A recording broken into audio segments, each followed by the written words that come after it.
വീട് വരുന്നത് പാലക്കാട് കൊടുവായൂർ ശിവാജി നഗർ ഭാഗത്തായിട്ടാണ് നമ്മളുടെ ഈ വീട് സ്ഥിതി ചെയ്യുന്നത്. 4.25 സെന്റ് സ്ഥലവും ഒരു വീടും കൂടിയാണ് ഇന്ന് വിൽപ്പനയ്ക്ക് വന്നിട്ടുള്ളത്. വീട് 1550 സ്ക്വയർ ഫീറ്റിലാണ് വരുന്നത്. 2 bedroom, hall, kitchen, residential house ആണ്. കിണറുണ്ട്, ബോർവെൽ ഉണ്ട്, പിന്നെ പഞ്ചായത്ത് പൈപ്പ് കണക്ഷൻ കൂടി വരുന്നുണ്ട്. അപ്പൊ നമുക്ക് കുറച്ച് വീടിന്റെ ഫോട്ടോസും അതുപോലെ വീടിന്റെ കുറച്ച് വീഡിയോസ് ഒക്കെ നമ്മൾ ഇതിൽ ആഡ് ചെയ്തിട്ടുണ്ട്. അപ്പൊ നിങ്ങൾക്ക് വീടിനെ കുറിച്ച് നല്ല രീതിയിൽ മനസ്സിലാക്കാൻ സാധിക്കും. നമുക്ക് വീഡിയോയിലേക്ക് പോകാം.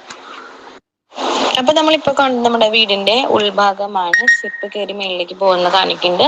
നമ്മള് ബാൽക്കണിയിലേക്കാണ് പോകുന്നത്. വളരെ മനോഹരമായ എല്ലാവിധ പണികളും കഴിഞ്ഞ് വളരെ യൂസ്ഫുൾ ആയിട്ടുള്ള വളരെ അട്രാക്റ്റീവ് ആയിട്ടുള്ളൊരു വീടാണ്. നമ്മളുടെ എല്ലാ റൂമുകളും പരമാവധി നമ്മൾ വീഡിയോയിൽ തന്നെ ഉൾപ്പെടുത്തിയിട്ടുണ്ട്. അതുപോലെ ഒരു റൂം കാണിച്ചു, നമുക്ക് ബാൽക്കണിയിൽ കാണുന്നത്. അപ്പൊ എല്ലാവിധം നിങ്ങൾക്ക് കാണാൻ സാധിക്കും. എല്ലാവിധ പണികളും കഴിഞ്ഞ നല്ലൊരു വീടാണ് വിൽപ്പനയ്ക്ക് വന്നിട്ടുള്ളത്. അതുപോലെ നമ്മുടെ ഫ്രണ്ട് ഭാഗമാണ്, ഫ്രണ്ടേജ് ആണ് ഇത്